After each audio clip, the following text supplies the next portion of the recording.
Recording live from wherever we happen to be at the time, it's the Dragon Balls Deep Podcast with your hosts, Drew and Devin.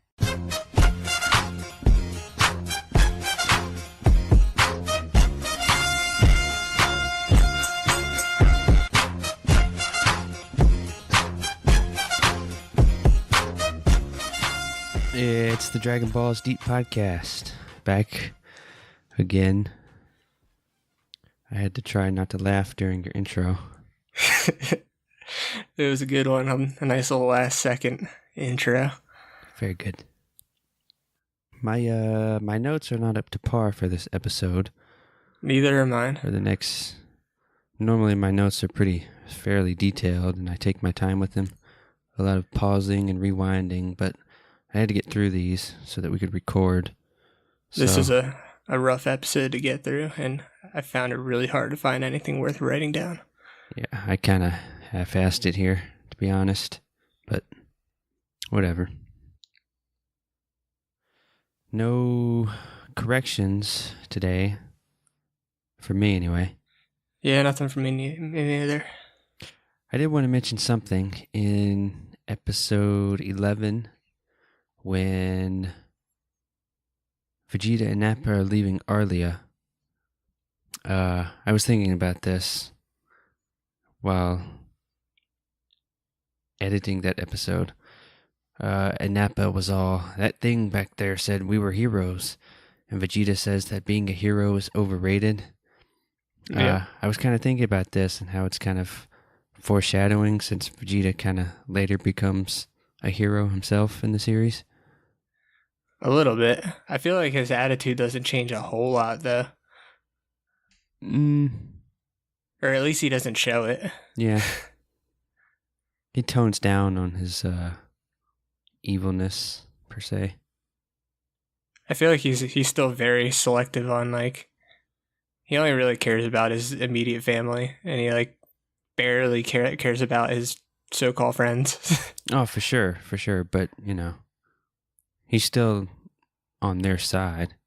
Yeah, and I feel like it's like kind of like a Dexter situation. Like, he doesn't really care if like the entire planet dies, but since his family doesn't want everybody on the planet to die, he like is kind of after their interests. Yeah, that's true. Anyway, let's get this shitty episode over with. Please. Dragon Ball Z episode 16 originally aired on August 16th, 1989 in Japan and September 14th, 1998 in the US. The show begins with some voices talking as we see a beach and we see a shipwreck in the background. I hope this wasn't meant to be Gohan's. I don't think so. It looked like a pirate ship or something. Yeah. We see that the two voices belong to a young boy and girl. The boy is poking Gohan with a stick, who is... Yeah, I was like, straight up, what's that movie? Stand By Me. Yeah, it is. What's first thing a kid's gonna do when they find a body? Poke it with a stick. Gohan is passed out on the beach. The girl then asks, "Is he alive?" To which the boy replies, "I better check." No shit. I mean, why didn't you just do that instead of sit there poking him with a stick? Gotta poke it with a stick. It's the order of operations. The boy determines that Gohan is dead. The girl asks what he did to know this, and he says the ear test. Whatever that means. I think it's like look, listen, and feel. You learn that your first date or first response. Listen for breath. I didn't take that class. No. Well, that's what it is. I don't know how to save anybody, so don't die near me. Yeah, your ABCs, your airway, breathing, circulation, something like that. I can check heartbeats and pulses. That's all I can do.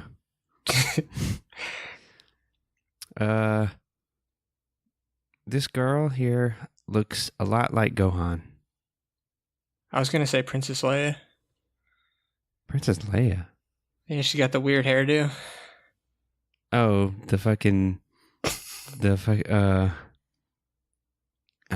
what does Ricky say? Cinnamon roll fucking head. Yeah, that's exactly what she is. Oh, but I mean, like her face and like the shape and everything, like it's Gohan, like it's exactly. Yeah, they could be siblings. Yeah, they could be siblings. Then the two kids try and rob Gohan, but he doesn't have any valuables on him. The boy does find Gohan's sword, though, and as he's playing with it, Gohan comes to, only to say, "Hey, that's my sword," before passing out again. Which the boy says, "I guess he's dead again." Yeah, I thought that was kind of funny.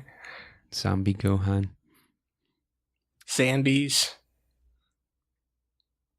Gohan then wakes up in a bed with the two kids by his side. They introduce themselves. The boy is Ron, and the girl is Chico. Gohan asks where he is. They say here. Gohan says, "Where is here?" Here is wherever we happen to be at the time. Now I missed this amazing line upon my first viewing, but then I just happened to have it on in the background before we were starting this episode, and I just like caught it, and I'm like, "What the fuck?" Like, yeah, what kind of Gandalf shit is that? It's one of the better lines of the show. That's like seriously some like shit that Gandalf would say to Bobo or something. Bilbo. Bobo. He's the long lost brother we don't talk about.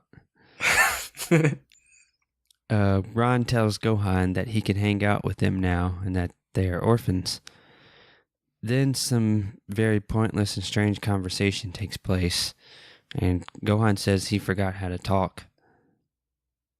Ron says there was a huge tidal wave 2 years ago that wiped out the town, and that's why there's so many orphan kids around. Then the Goon Squad arrives. This is basically Child Protective Services. They seem more like dog catchers, though. I was just gonna say that, but before we get to the dog catchers, I don't get how Goku is saying he forgot how to talk. Gohan, you mean? Or Gohan, because he's been talking to animals pretty much the entire time. Maybe just he. Or has he been? Have the animals been imaginary? Who knows?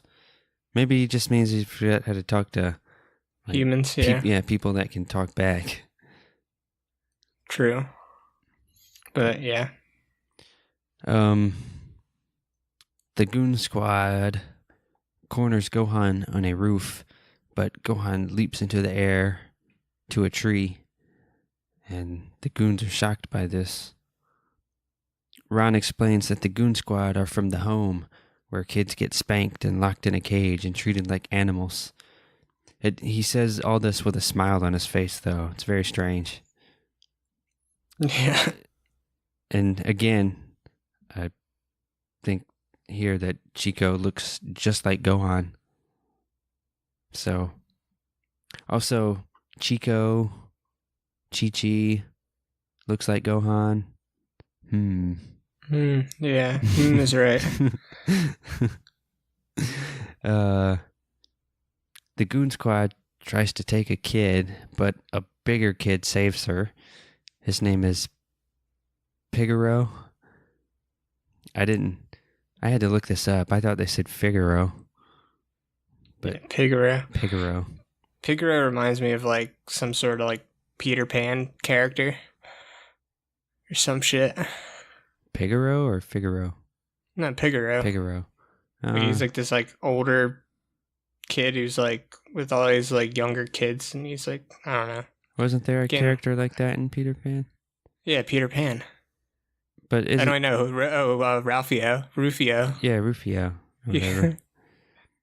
The goons try to attack him, but he's clearly been trained in martial arts, and he takes them all out. The caseworker, child service lady here, she sounds like Chi-Chi. I think it's the same voice actor. Might be. Pigger is also rocking a headband like Bardock. Yeah, he is. The Goon Squad leaves and the kids celebrate. The big kid asks Gohan if he's new. They tell him that he was found washed up on the beach. Chico sounds like Puar in this part. Yeah, similar. Also, 2 of the orphan kids are not kids. Yeah, they're one is a dog and one is a fox. The fuck. It was like the Fox and the Hound. Yeah, it was. Then Gohan and Pigaro stand on a cliff and yell. I don't get it. Gohan wanders through a market eyeing all the food, then falls down and begins to cry. This is a distraction tactic so that the other kids can steal food. Then they're chased by a cop who is actually a dog. What's the dog cop? Officer Ruff or some shit? Oh, McGruff? McGruff, yeah. Take a bite out of crime.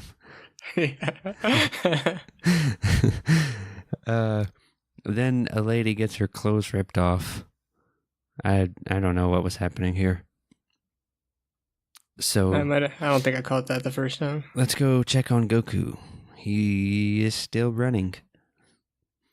Back on Earth, Gohan grabs his stuff and starts to leave. This is at night. All the other kids are asleep, presumably. We then see a brooding Pigaro sitting in a tree thinking about the tidal wave. This is another character with,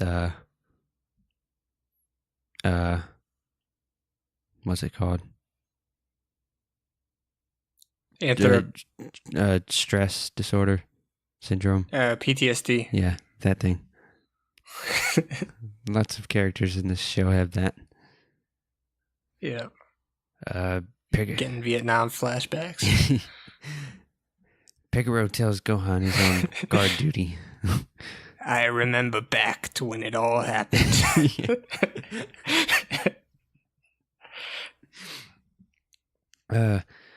Gohan tells him he's not really an orphan and he was on his way home.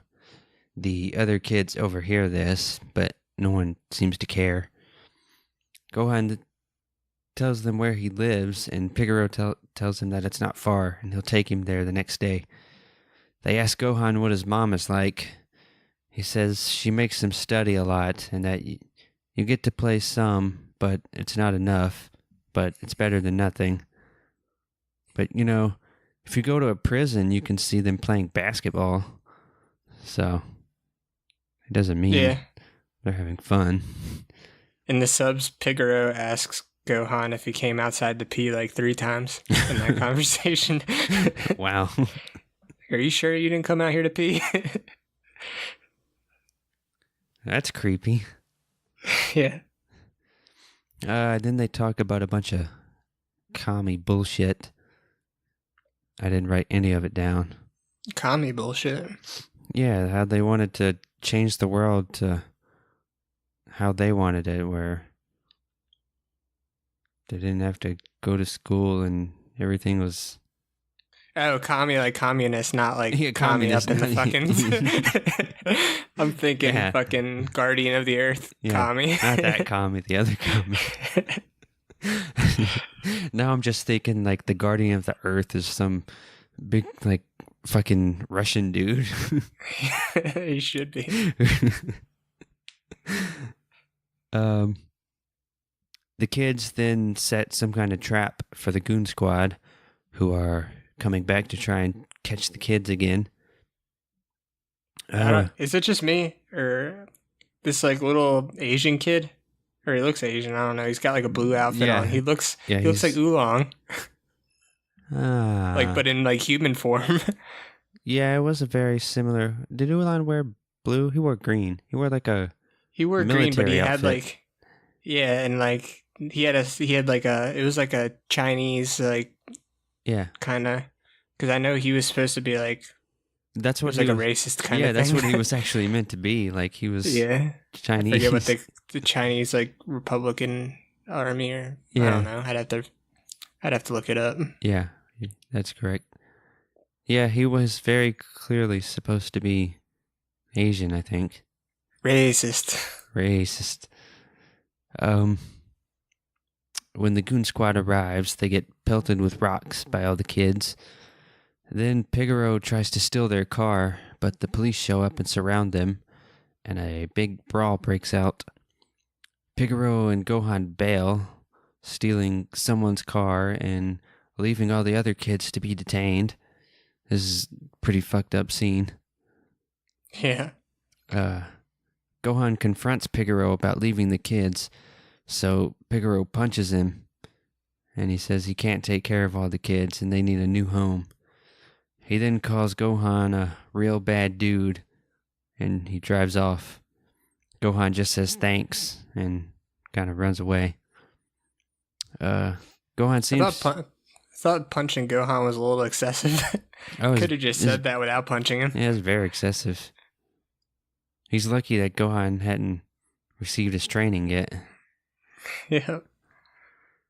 Gohan does seem to know where he's going now, as he's running. And Well, yeah, he said earlier in the episode that like he knows from where that mountain is, where his house is, yeah. and that's where Pigaro dropped him off. Yes, and Gohan arrives at his house, but he has a change of heart, and he runs back into the wilderness from which he came. Chi-Chi's spider senses go off for a moment. Yeah, his motherly instincts. Yes. Gohan runs into Piccolo, who asks Gohan what his mission is. What is he talking about? To destroy all the living things on Earth. Destroy all life forms. Yeah. Gohan says that his mission is to fight and beat the Saiyans. So the two of them leave to go and train, I suppose. And then narrator sends us off. And that's that. That last scene, like, it reminded me a little of like Metal Gear Solid 3. When he's like running through, like, and like the flower petals are going, and like the music kind of and the mood changes a little bit. Yeah, I didn't think about that. Huh. It was a pretty cool scene though. Like literally, like that's the only thing really to take away from this episode is when you see Gohan realize his mission, as Piccolo asks him, and so at the end of all this, Gohan is gonna kill Piccolo and receive the title of Big Boss. yes. That would have been a nice alternate storyline too. Yeah, why not? Or kill Goku. Either one. Kill Goku when he gets brought back to life. Yeah. It'd be better than this episode. Piccolo can raise Gohan to kill Goku, and then he can kill Gohan himself. Didn't he kind of make mention of that in the very beginning when he first kidnapped Gohan? Something like that, yeah. He in the subs, he definitely like acted like he was gonna raise Gohan to be like evil like him. Yeah. So But it seems like by now I can't remember if he ever mentions it again, but it seems like he might have abandoned that. yeah, I think he's abandoned it. But I will keep an eye out in the subs for it.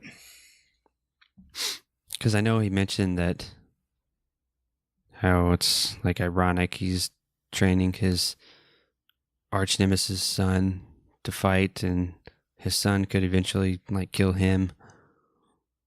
Oh, does he, man? I don't really remember that. Yeah, I think he says something like that in the very beginning. Yeah, I just remember the whole like demon clan thing. Yeah. Yeah. Anything else? No. Nope. No. All right. Well, enough about this. I don't know. Yeah, worst episode so far, in my opinion. I'd kind of agree. I used to not Like what? mind this episode, but watching it now, this is just lame. Yeah, just 100% pure filler. Nothing happens until like the last 15 seconds, and it's literally just a cliffhanger for the next episode. Basically. Could have. But the cliffhanger pays off, though, because next episode was pretty good. True. And on that note, give us a follow on Twitter, download us, rate and review, send us comments, all that stuff. And as always, tune in next time for another exciting episode of the Dragon Balls Deep Podcast.